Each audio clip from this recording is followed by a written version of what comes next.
Everything in all service-based businesses come down to a fundamental core belief that I have. All conversion happens in conversation. So it's the activities that we do on a day in and day out basis that create those conversations that afford us the ability in order to essentially have conversion. Because if we don't have conversation, there's no conversion.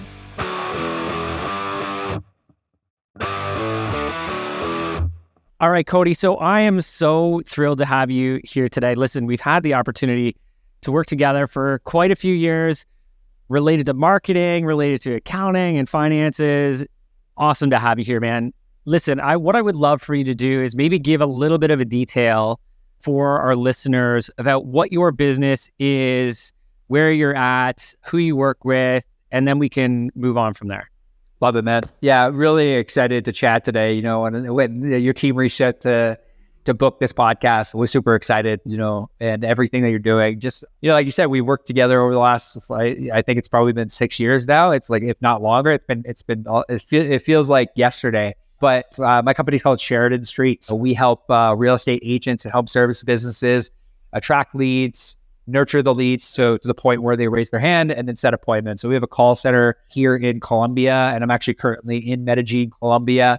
I've recruited a lot of great talent on the ground, and we just help businesses market, try to get in front of the right people, try to nurture their leads for life, and then get them into more meetings, more appointments. About 2 years ago, we transitioned. We changed our company name from Studio PTBO, which, Peterborough, Canada, to Sheridan Street to kind of more align with where I was taking the business. I had partners before. I transitioned a business about 1.5 years, 2 years ago to kind of go all in the real estate space and really try to serve the real estate community at a really high level. And there's been some ups, there's been some downs, there's consistently ups and downs. So I'm really excited to chat today and try to provide, this entrepreneurial community as much value as we possibly can. And just for our listeners, I remember when Cody May first came on the scene, and I remember seeing this high energy young buck. You're still a young buck. We're still young bucks. I'm going to put me in there too, Cody. I remember this guy coming on the scene, and he was just producing content. And for me, I was like, this is like a young Gary Vee coming in here, just a pure content machine. And I remember you had this side hustle at the time, right? Because I remember you were working at Best Buy, right? I think at the time. And it was create your purpose. And I remember it was this side hustle that was just sharing the message of understanding your purpose and your why. And you were doing this and creating these relationships with business owners in the community. And you definitely caught my attention back then. And, I think continue to do magical things ever since, Cody. And it's always fun to continue to watch you and your evolution. But let's maybe talk about that. So, a few years back, before you changed the branding to Sheridan Street and you were Studio PTBO and you had some partners that were in the business, the landscape of your business and what your offer is looks totally different. And the reason I want to maybe just chat about this is that I think there's so many people, so many business owners that are out here that are doing something just because they feel like that's what they're supposed to do. So can you give us a little bit of context of the kind of services that the business was offering, and then why you maybe evolved into focusing down on what you do now? Yeah, so I think, there's a few different reasons, if I can kind of go into depth. I had 2 business partners when I started the business, which was one of the best things ever because it really got me grounded in understanding. They had business experience. I had little to none.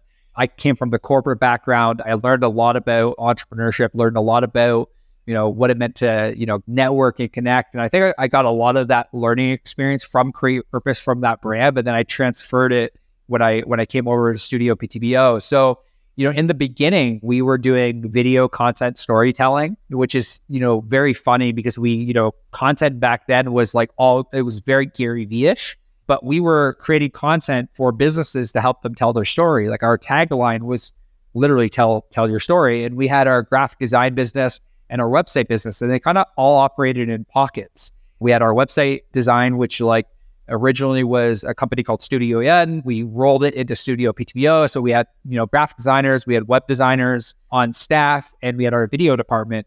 And that was really the service that we had offered. They kind of all operated independently. And then we had a couple large clients that we ended up working with where we took everything that we did and we compiled it into one, but it was like very like a la carte based, local to Peterborough. All of our clients were in Peterborough originally. And I joined a mastermind, Cat Howell, and I just got fascinated with the online marketing space. I think it was probably 2019, 2018.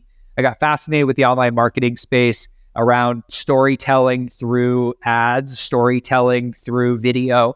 And, I realized that there was a void in the marketplace that people had a hard time, understanding how to attract leads, how to nurture them, how to get clients. Really, at the end of the day, how do we scale client acquisition? And I just got fascinated with the world of online marketing. And we started offering, Facebook ads as a service. And then I started to realize, I'm like, oh, I don't have to go on video shoots anymore. I don't have to, and to be truthfully honest, I hated the process of building websites. I just didn't enjoy it. And we just did it out of necessity, and we don't do that anymore. Like, don't come to us for a website. We don't build websites anymore. I just got fascinated with the world of online marketing, and we were working with a whole bunch of different businesses. And then I think subconsciously, I always wanted to travel the world. I always wanted to see different places. I loved Peterborough. I still love Peterborough to this date, but I always felt like I'm like, okay, I have an expiration date here. I learned so much. I love the entrepreneurs here. People still know me in Peterborough. I still consider Peterborough my hometown, which is weird because I didn't technically grow up there. But we had just transitioned from being this boutique agency in Peterborough to working with clients all across North America, and really niching down into real estate helped us work with clients all across North America, where now our client base is spread out in Canada, the US. I'm currently in Medellin, Colombia. I've been living here for the last 5-6 months. And I just started creating a business around the lifestyle that I wanted to live. I remember walking into my old partner's office, probably in the pandemic, and I said, I need to leave Peterborough. And I told him at the time we were operating the company together that I was going to move to California. And I did that for 7, 8, 9 months. And I just, the business just started to shift and change. And I met different entrepreneurs and different business owners. I invested a lot of money back into coaching in order to get to where really I wanted to be in my business. So it's taken multiple life forms, and even now it's changing as well in regards to what I really want and really building a business around the lifestyle that I desire. Yeah. So that's kind of how we got to here where we are today, and serving the real estate and the home service space. Yeah, no, and Cody, it's a great story. And, you're one of those stories that I have loved to watch, probably because we've had, a really great friendship over this, past 6 years. We've obviously worked very closely with you guys. You really kicked off our storytelling and our brand presence, and collaborating with you has been such a huge value, I know, to my business. But let's talk about this creating your business based on the lifestyle that you want, right? So I know that initially, it was like, oh, I want to get out to LA, I want to hit the West Coast. And that kind of evolved, right? And so what is it that I know maybe you don't have a definition for this, but what is it that you're trying to create now to adapt to your lifestyle that you're really trying to live? So I read a book a while ago from a friend, Cameron Harold. It's called Vivid Vision. And what it really helped me do was, it really helped me attract really what I consider grade A talent. And I wrote down, what do I see the next 3, 5, 10 years look like in my business? And that is evolving a lot, and that's completely okay. A lot of the things that I wanted even at the beginning of the year are different than they are today. And I think that, when you're creating a business around the lifestyle that you want to live, I realized that, and that took a lot of introspection and time alone by myself, and a lot of coaching. I coached with Brendan Burchard's team for literally a year, just trying to articulate what I wanted to experience. And I didn't it's funny because I look back at the beginning of the pandemic when it happened. It's we took everything online. Because literally we lost all of our video clients overnight. Everyone canceled their monthly packages because we couldn't shoot video in person. So it forced me to go online. But a year went by, and we had this office that we were spending money on. And I'm like, no, there's no one in office. It's literally me and Neil in the office, no one else is there. And I'm like, this is crazy.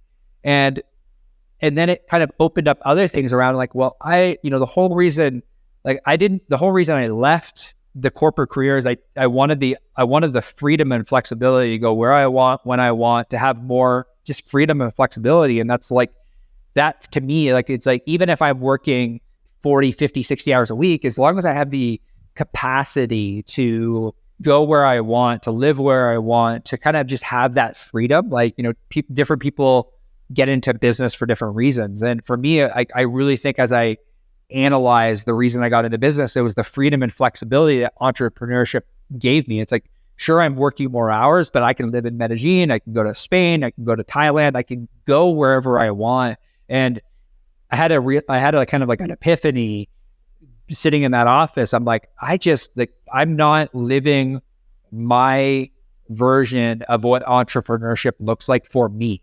I was living somebody else's version of what it looked like to them.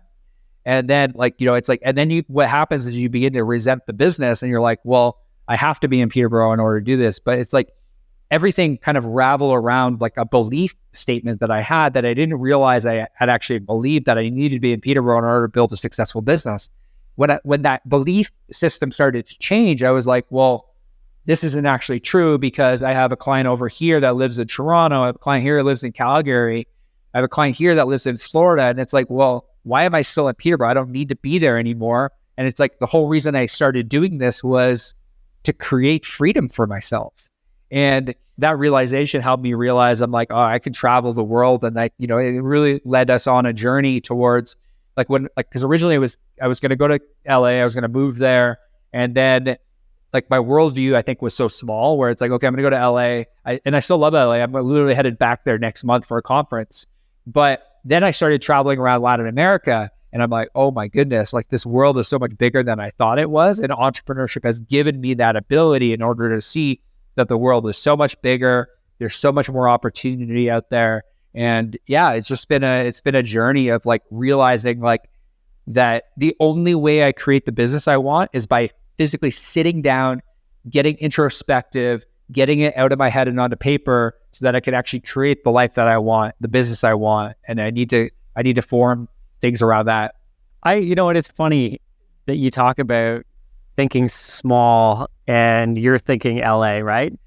And it's funny from a perspective standpoint, because I think so many people would think that, moving to LA is, creating that sort of vision and the direction for your business. That is thinking big. But then you got out there and you started traveling other parts of the world, and you're like, hold on, North America is just this smaller sort of, ideological place to have a business when I have the entire world. We think of Elon's thinking beyond Earth, and creating travel to and from other areas in the universe, which is pretty wild. That's thinking big. But for so many people, you moving your business to completely online and moving to LA initially, that was thinking huge. So kudos to you, man, because it's not easy to change those perspectives of, this is what I've been told that I need to do to be successful. You've totally blown that up and created what you want. And that's super cool. So amazing job for you.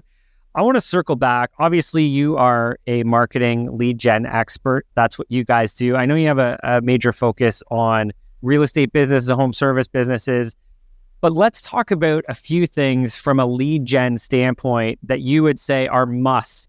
If businesses are looking at maximizing their new leads in, what are a few things, maybe give your top 5 of what we should be as business owners looking at to add those leads into our business now? So any agent, real estate agent, home service business, I try to get them to think about lead gen in 3 categories. There is your now business, which is created through activity. So it could be door knocking, it could be cold calling, it's the activities you do. It could be cold email. There's so many different ways to generate leads, to get people to essentially a lead is like a name and email address and phone number. Somebody that has expressed interest in your product or your service. Like So there's activity-based business where it's like we personally we practice this. Like it's not just one lead pillar. It's thinking of things in like, what are the activities that I can do on a day-to-day? Maybe it's cold DMs, maybe it's cold email, maybe it's door knocking, maybe it's cold calling. Finding the activities that if I invest an hour of my time a day, this is the result I'm going to get. These are how many conversations. Really everything, in my opinion, in all service-based businesses come down to a fundamental core belief that I have. All conversion happens in conversation.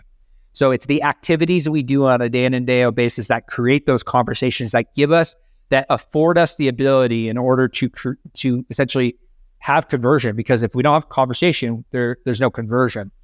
The second pillar of business that I try to get every business to think about is like referral business, but like not in the way that you think. No one wakes up in the morning thinking, Bob, how can I refer you more business? Like, doesn't happen. Come on, Cody. That doesn't happen every day.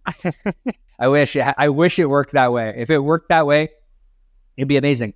But the referral business, in my view, is, and I think you've done this so beautifully, is like, who are the strategic partners that if I add value to their business, they're likely to talk about me?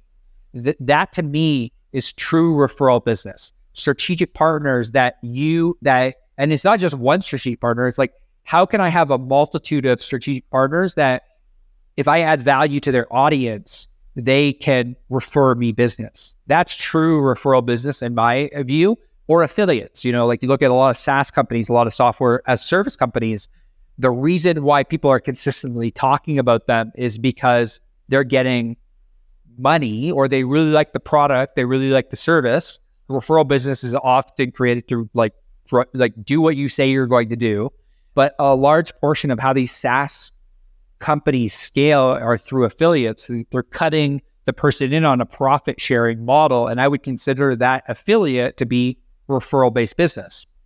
Now, the third element of business, which is what we specialize in, is pipeline business. It's like, do you have a customer relationship management software of people that, because like our mutual mentor, Talking More, talks about this consistently around pipeline business, is like, really, like if you generate a lead online through Facebook, Google, TikTok, Instagram, LinkedIn ads, really only 10% of the marketplace is going to do something immediately.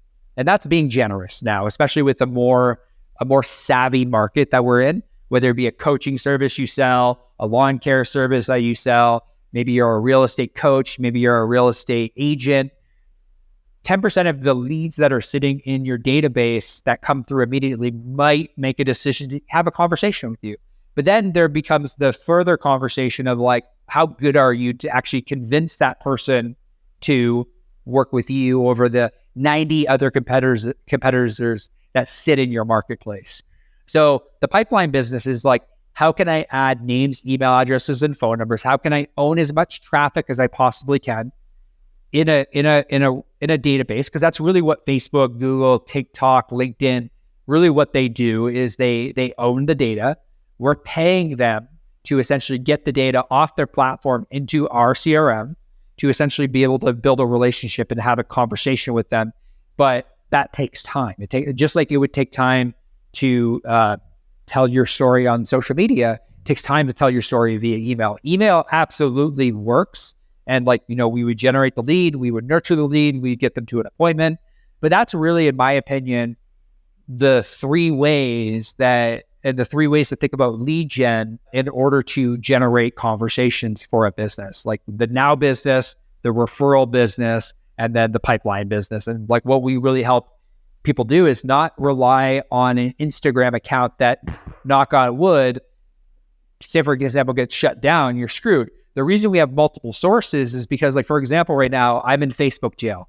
My personal Facebook account, I cannot send any messages. I have like 27 messages sitting there, and that is that's a lead gen pillar for me. Like I have over 10,000 followers on Facebook, and that's a really large, but I'm in Facebook jail. I can't message anyone. I have 27 messages sitting in, and I'm in Facebook jail. And if my Facebook account gets shut down tomorrow, What does Facebook jail look like? Is there a period of time before you're out? Yeah, I put myself in Facebook jail, I guess, for sending too many messages to people that wanted a tool that I had created. They asked for it. I slid in their DM. I sent too many messages, and they put me in Facebook jail for 10 days. I literally just officially just now am no longer I am now out of Facebook jail. You got your get out of jail free card. Yeah. I got my jail out of free card. So I'm good. But like, you've passed go, you've collected your $200 and you're now out of jail. Listen, I want to maybe just talk about that. And I agree, strategic partnerships are such a valuable resource. And, you and I have similar philosophies with this. And, it's so important when you have these relationships that you are in a giving sort of environment and you want to go and connect with these people who have your audience, right? They have your audience. You go to their audience, which is your prospects who don't know you, and you offer them significant amounts of value. And in exchange, if you do a good enough job, they can't help but tell all their people because it makes them look good, right? That's the intention. We create these partnerships or these strategic relationships where we make the partner look good by introducing people. And it's something we focused a lot on. I personally focus a lot on partnerships because I agree there's no Facebook jail when it comes to, strategic partnerships, but you do have to continue to give that value. Otherwise those partnerships go away. Now, listen, I appreciate those three elements of generating leads, and I think they're so valuable for everybody. And I want to maybe take this to the next level of, what do we do after we have those leads? And I want to talk about one thing that's really been burning my ass, to be honest, over the last probably 12 months, but I think it's been evolving. And I'm going to drop this on you. I also know how you feel because I see you comment about it online as well. But what's your take on, we get these leads in and it's great, right? We've got these leads, but then we don't actually pick up the phone and call.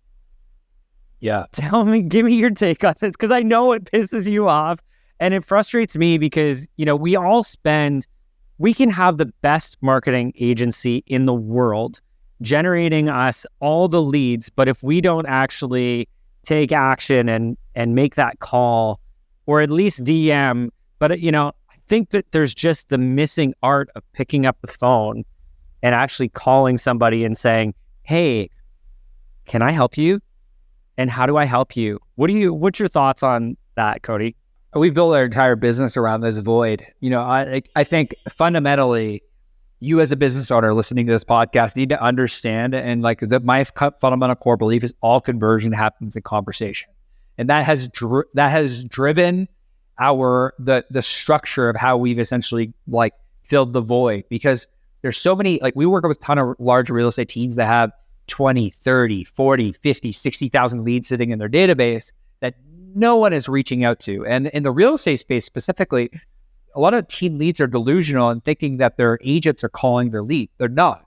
So, and the same goes for the home service businesses that we work with. When we work with home renovators, we're implementing the same process where the national stats are this, the stats are out right now in the marketplace.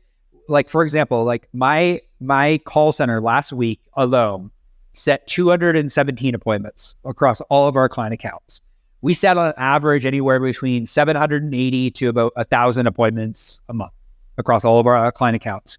And what we've come to realize is that, and I'll talk real estate for a second, and I'll filter this to any service business. The average touch points that is required to create a meeting is 35 touch points to get a meeting, 35.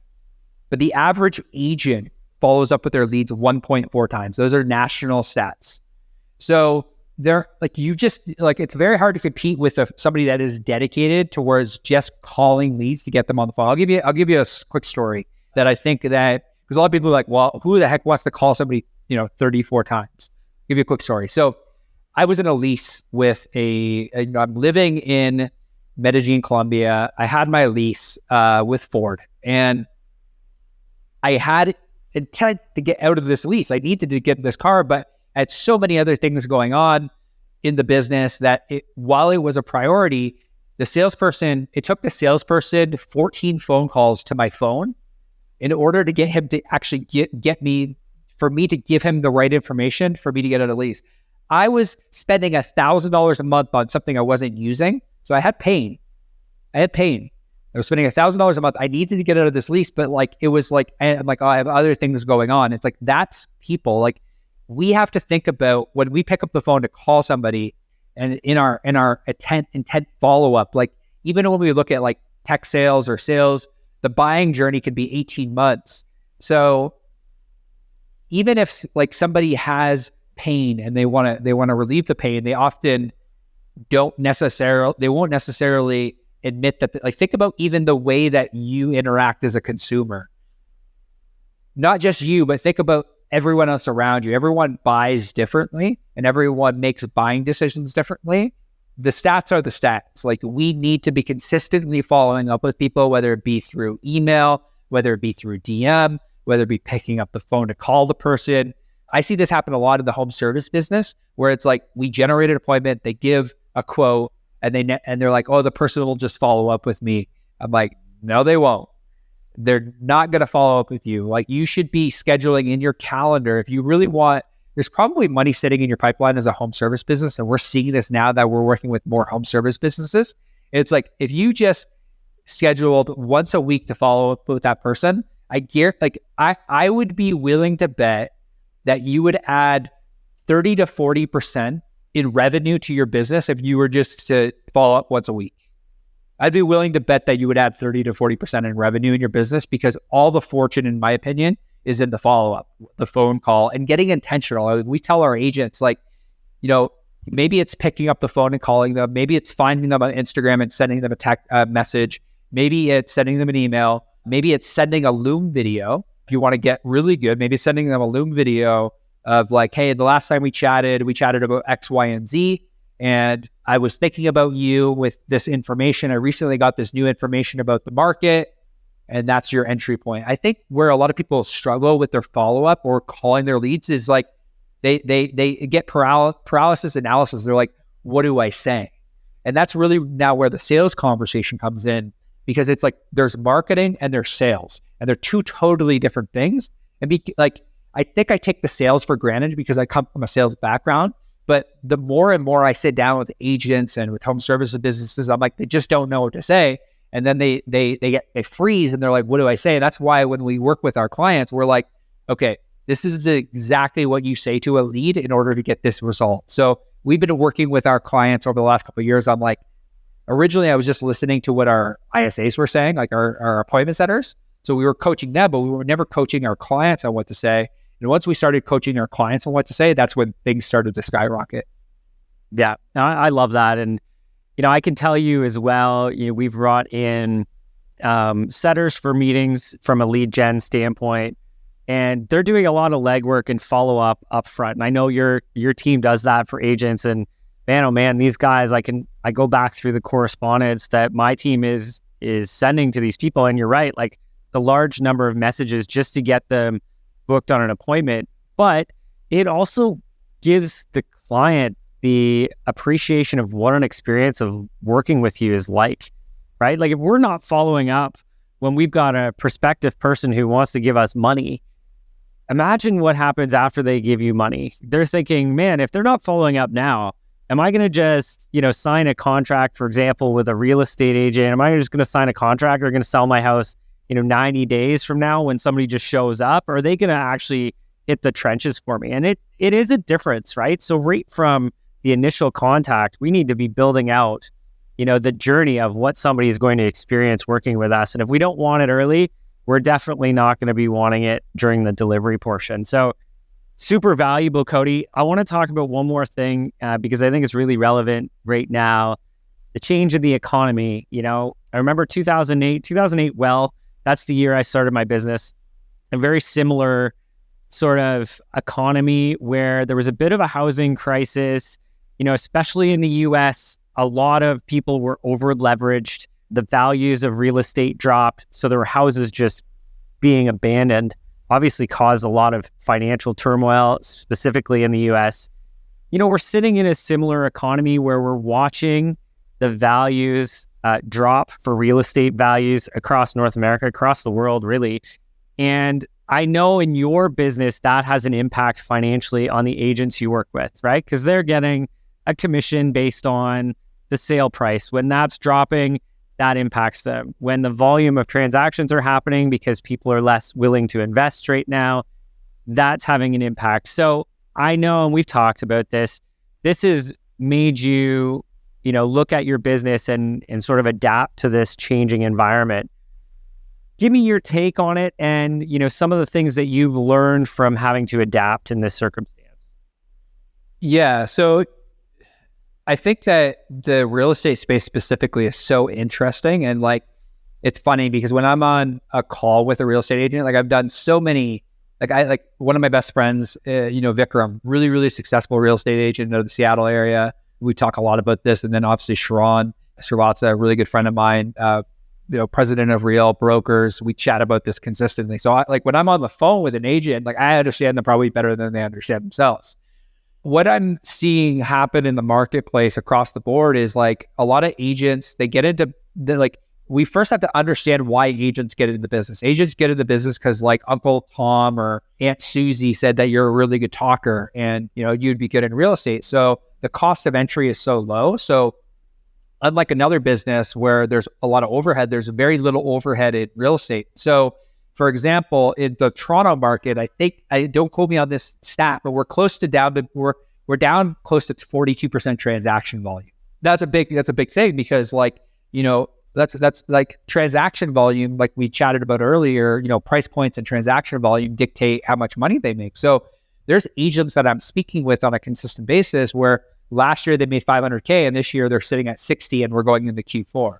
So even the buying power for them to buy leads, for them to invest back in their business, they don't have the money to do it because they didn't set their business up in a way to thrive to begin with.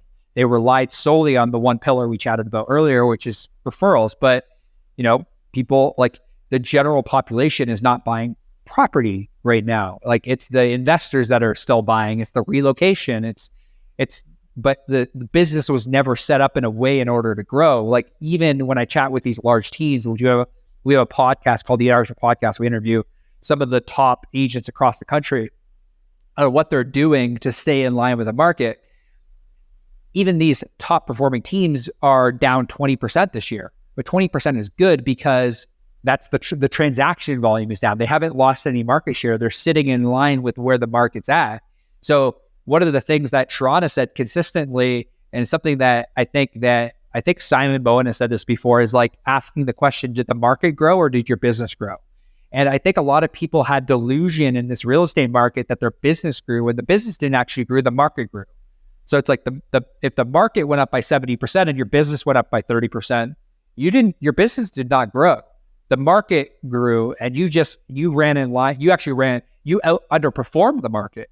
So if the transaction volume went up 70%, which in a lot of markets it did, it's different. And every market's different. Like Calgary, for example, in Canada is up 21% year over year.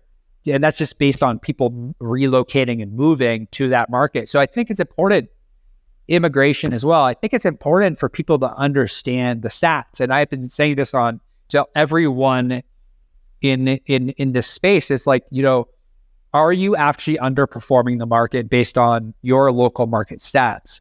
If the market is down 20%, but you're down 70%, you have a massive hole in your business and you have to figure out, how do I repair that hole? Do I add more activities? Do I do more cold calling? Do I add another pillar?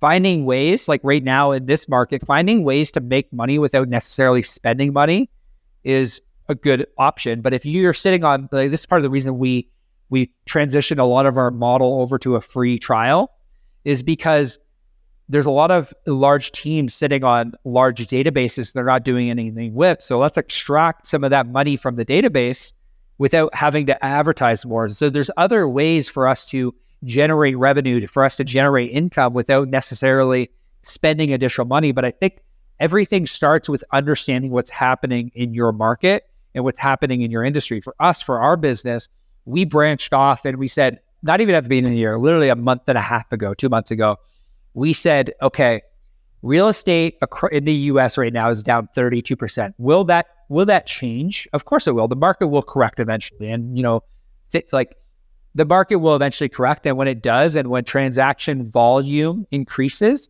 we're set up to absolutely crush it in the real estate space. But when the market volume is down 31%, we said, okay, what's the easiest second niche for us to enter into? And it's home services, because we're like, we already have the infrastructure. We already have the call center. We already have the media buyers. We're still targeting homeowners. So we already have the infrastructure. Let's just open up and create a standard operating procedure around how to serve this market now.